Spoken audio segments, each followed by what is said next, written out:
Did he give you anything? Yes, the money. And the necklace. Carlotta's necklace.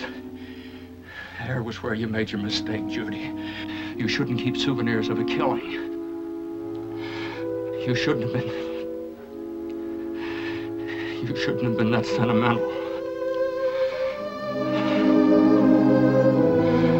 I loved you so, man.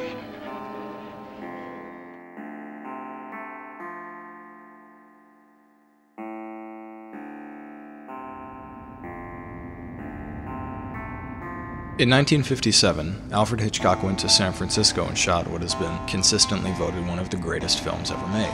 But Vertigo is less about a man afraid of heights than it's about the past, about memory, and about secrets. Since all of that sounds so cheery, I decided to head up to San Francisco and poke around in Vertigo's backyard. I used some websites to track down locations used in the film and started out at the current location of the flower shop where Madeline bought the bouquet she ultimately pitched into San Francisco Bay, though heavy security now deters would-be imitators. 508 4th Street, Podesta Baldacci. It wasn't there. So I headed uptown to the shop's previous location, the one actually used in the movie. There's a rumor that the back entrance shown in the film was really a back lot in Hollywood, something constructed to fit the story's needs since the Grant Street location didn't have such a back entrance. The alley wasn't shot in Los Angeles, though. Hitchcock used Claude Lane, an alley 2 blocks from the flower shop.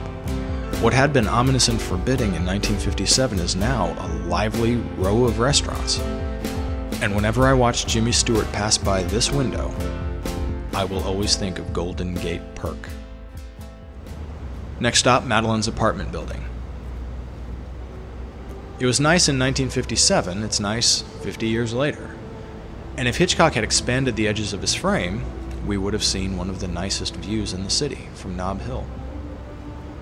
Speaking of expanding the frame, Scotty's apartment at 900 Lombard Street is 1 block down from the crookedest block in the world. But you'd never know it from the film.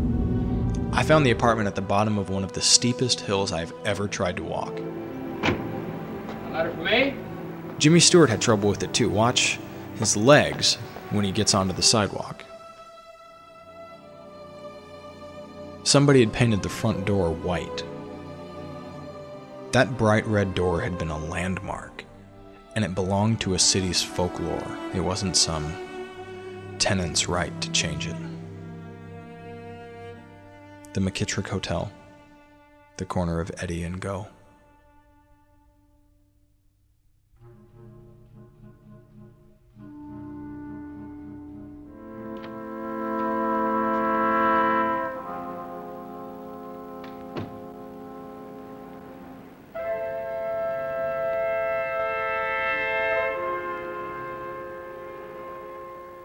Yes?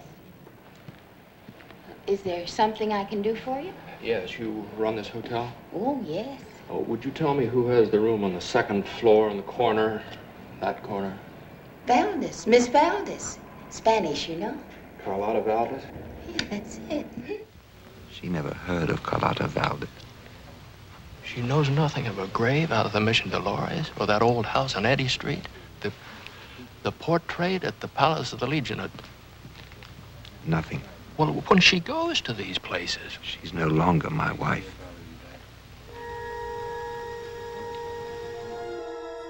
From Carlotta Valdez's family home, I went to the oldest building in San Francisco and Carlotta's grave. If Vertigo is taken literally, Jimmy Stewart walks down the aisle and turns into the priest's quarters. The cemetery's on the other side. Originally an Indian burial ground, the existing headstones are mostly 19th century, mostly Irish Catholic thanks to the California Gold Rush. Out of respect for the dead, I wasn't going to roll in the cemetery at all, but then I saw this. I don't know what it is, but it's tucked into a corner near the exit. Tempus Fugit. Time flies. Next door, 100 feet from 3 centuries worth of corpses.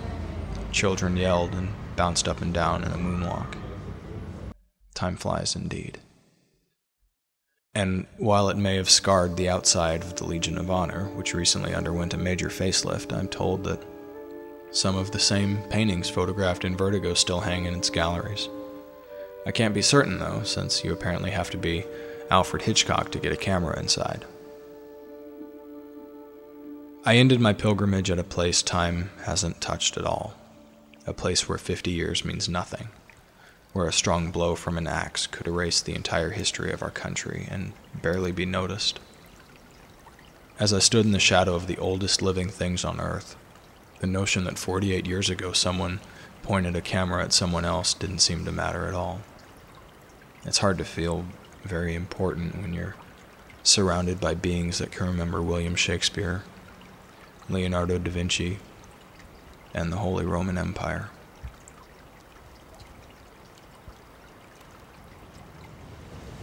I drove back to LA the next day, hugging the edge of the continent, remembering a line of dialogue cut from the movie.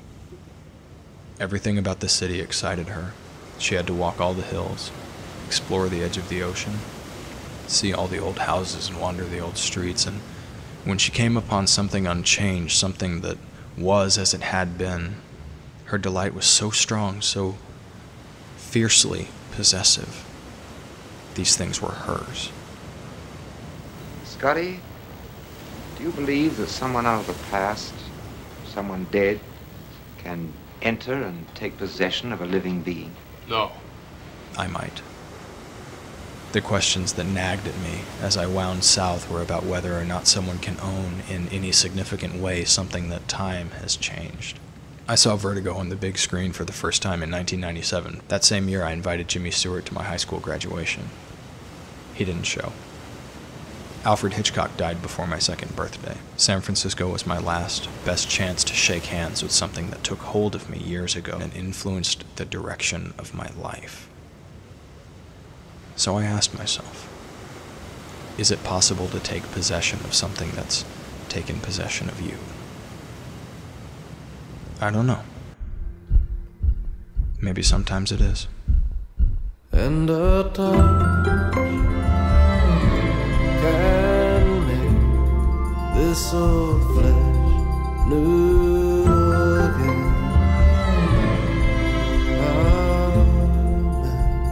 Amen. Yes, a touch